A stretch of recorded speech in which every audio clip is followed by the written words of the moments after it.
Hello everyone, welcome to my YouTube channel.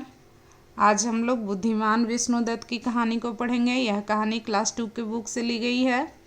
तो बुद्धिमान विष्णुदत्त क्या करता है, ये क्यों बुद्धिमान कहलाया, तो चलिए पढ़ते हैं इस कहानी को और समझते हैं क्यों कहा गया इसे बुद्धिमान। प्राचीन काल की बात है। प्राचीन काल यानी बहुत पहले, पुराना, बहुत बहुत पहले, बहुत सालों पहले की कहानी। समय, प्राचीन काल यानी समय, प्राचीन बहुत सालों पहले का समय की बात है। हिमालय पर्वत की तलहटी में, हिमालय पर्वत जो अपना पर्वत है, हिमालय माउंटेन है, उसकी तलहटी में, तलहटी यानी कि हिमालय के नीचे जो उसका फुट होता है, वहाँ पे में रतनपुर नाम का एक गांव था। क्या था? गांव था। गांव से थोड़ी दूरी पर एक मंदिर था। उस मंदिर में बहुत सी घंटियां थी। ये घंटियां सोने की बनी हुई थी। प्रतिदिन ग्रामवासी यानी गांव के लोग घंटियां बजाकर मंदिर में पूजा अर्चना करते थे, यानी पूजा पाठ करते थे। घंटियां किस चीज़ की बनी हुई थी? सोने की। एक दिन चोर मंदिर के पास से होकर गुजरा। कौन गुजरा? चोर। उसने मंदिर में सोने की घंटियां लटकी हुई देखी।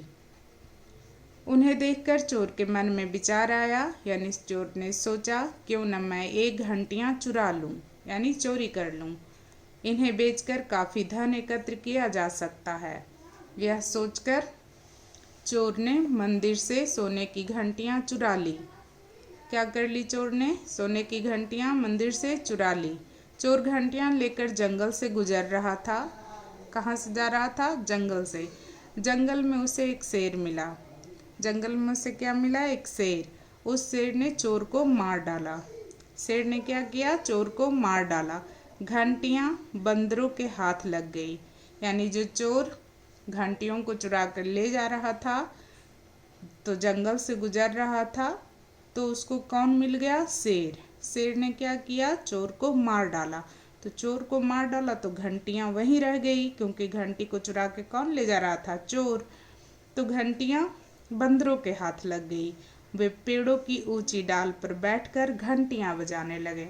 तो जो चोर घंटी ले जा रहा था वो किसके हाथ लग गया? बंदरों के। तो बंदर ने क्या किया? घंटी को पेड़ पे ले जा करके बजाने लगा। एक दिन एक शिकारी उस जंगल में शिकार खेलने आया।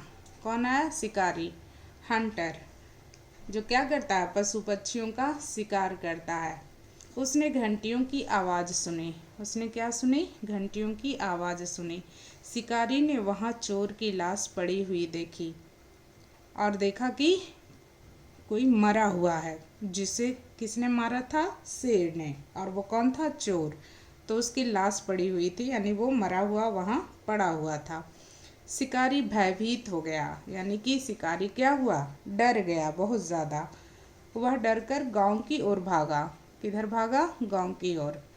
शिकारी ने जंगल में पड़ी लाश, यानी कि जो चोर की जो डेथ बॉडी थी, उसे लाश कहते हैं, के विषय में गांव वाले को बताया।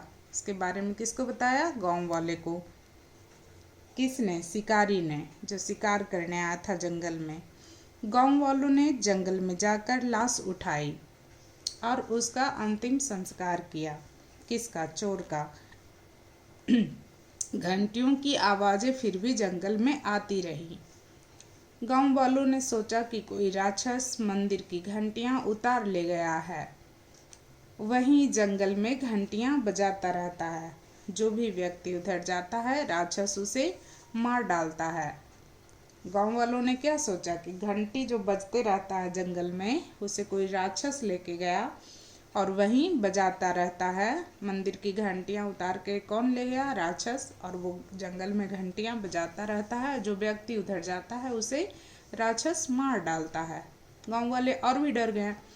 गांव वालों ने भय के कारण, यानी डर के कारण, उस ओर गांव वालों ने भय के कारण उस ओर जाना ही बंद कर दिया, यानी कि अब वो उस तरफ नहीं जाते थे, जंगल की तरफ। सभी गांव वाले मिलकर गांव के मुखिया के पास गए।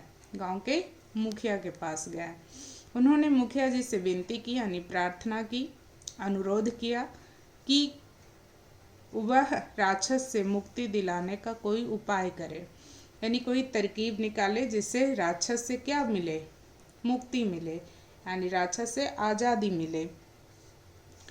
मुखिया ने गांव में घोषणा करा दी कि जो भी गांव को राक्षस से छुटकारा दिलाएगा, यानी जो भी जो गांव है उससे राक्षस जो इस तरह से कर रहा है उससे छुटकारा यानी मुक्ति दिलाएगा, फ्री कराएगा, उसे पुरस्कार दिया जाएगा। यानी क्या दिया जाएगा, इनाम दिया जाएगा। उसी गांव में विष्णुदत्त नाम का एक बुद्धिमान युवक रहता था। कौन रहता था? एक युवक, यंग था और इंटेलिजेंट भी था, बुद्धिमान भी था, और उसका नाम क्या था? विष्णुदत्त। उसने यह कार्य करने का दृढ़ निश्चय किया। तो उसने क्या किया? दृढ़ निश्चय यानी पक्का इरादा किया कि मैं तो इस राक्षस से गांव को मुक्ति दिला ही दूंगा। इसका वो दृढ़ निश्चय किया।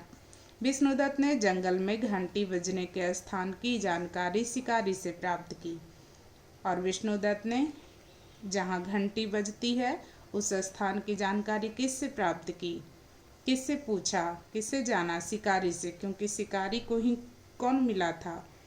जिसे शेर मारा था, चोर को, वो वहाँ पे मिला था, इसलिए उस स्थान के बारे में शिकारी से विष्णुदत्त ने पूछा।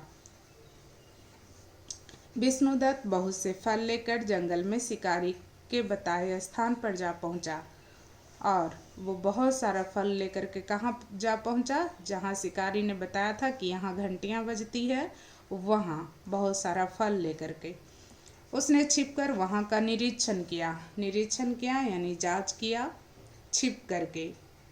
विष्णुदत्त ने जान लिया कि घंटियों की आवाज़ें पेड़ की डाल पर से आ रही है, तो वो छुप गया था और छुप करके वो चेक कर रहा था। तो उसे वो जान गया कि घंटियों की आवाज़ कहाँ से आ रही है? पेड़ की डाल पर से, क्योंकि घंटियों को कौन ले गया था? बंदर। पेड़ों की डाल पर बैठे बंदर मज़े से लगातार घंटियाँ बजा रहे थे। बंदर क्या कर रहा था? लगातार मज़े से घंटी बजा रहा था। विष्णुदत्त ने फलों को एक एक करके पेड़ों के नीचे फेंकना आरंभ कर दिया। तो विष्णुदत्त क्या लेकर के गया था? फल। तो फल को एक एक करके फेंकना आरंभ कर दिया, यानी कि शुरू कर दिया। क्योंकि घंटी को बजा रहा था बंदर, तो फल फेंकने लगा विष्णुदत्त। बंदरों ने भी उसकी नकल करते हुए एक एक घंटी नीचे फेंकनी शुरू कर दी। तो विष्णुदत्त फल फेंकता था तो बंदर ऊपर से सोने की घंटी फेंकते थे, क्योंकि बंदर को नकल करना बहुत आता है। तो वो नकल किया विष्णुदत्त का, उसने घंटी ही फेंकना स्टार्ट कर दिया, नीचे फेंकनी शुरू कर दी, और फल उठाने के लिए नीचे दौड़े। और किसे उठाने के लिए? फल खाने के लिए क्या वो नीचे दौड़े। विष्णुदत्त ने शीघ्रता से सभी घंटियां एकत्र कर ली। तो क्या किया? विष्णुदत्त ने सभी घंटियों को इकट्ठा कर लिया जो सोने की बनी हुई थी, क्योंकि बंदर सारी घंटियों को फेंक दिए और फल खाने के लिए नीचे आए। तो विष्णुदत्त ने सारी घंटियां इकट्ठी कर ली।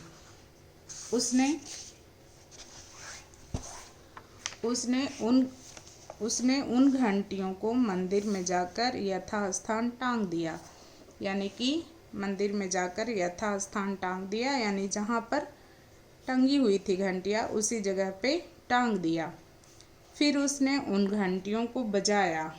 और क्या किया? बजाया। मंदिर से घंटियों की आवाज़ सुनकर गांव वाले प्रसन्न हुए। तो वो गांव वाले क्या हुए? खुश हुए। कह रहे घंटी तो फिर से बजने लगी, जो घंटी सोने की थी। सभी गांव वाले मुखिया के साथ मंदिर में जा पहुँचे। सभी गांव वाले मुखिया के साथ कहाँ जा पहुँचे? मंदिर में।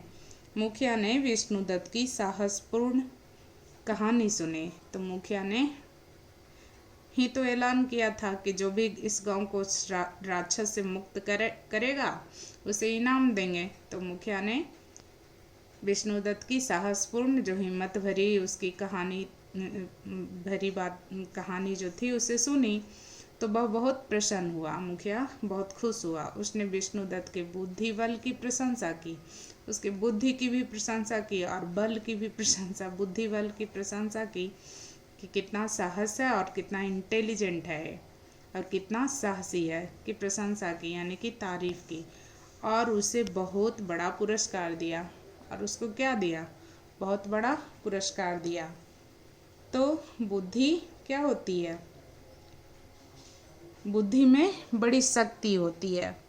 बुद्धि बल से मनुष्य बड़ी विपत्ति पर विजय प्राप्त कर सकता है, क्योंकि बुद्धि में क्या होती है?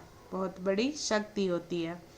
अपनी बुद्धि के बल पे विष्णुदत्त ने क्या किया? सोने की घंटियों को वापस प्राप्त कर लिया और गांव वाले को भी खुश कर दिया, क्योंकि सोने की घंटियां बजती थी तो गांव वाले खुश होते थे। तो इस तरह से मुखिया ने भी उसे, विष्णुदत्त को, बहुत सारा पुरस्कार दिया। तो अपनी बुद्धि का इस्तेमाल करके उसने गांव को क्या किया? जो राक्षस का बना हुआ था कि राक्षस है राक्षस है, राक्षस तो था नहीं, बंदर था, तो उससे मुक्ति दिला दी और घंटियों को ला करके मंदिर में टांग दिया। तो यही थी बुद्धिमान विष्णुदत्त की कहानी। तो कैसी लगी यह कहानी बताइएगा ज़रूर। Thank you.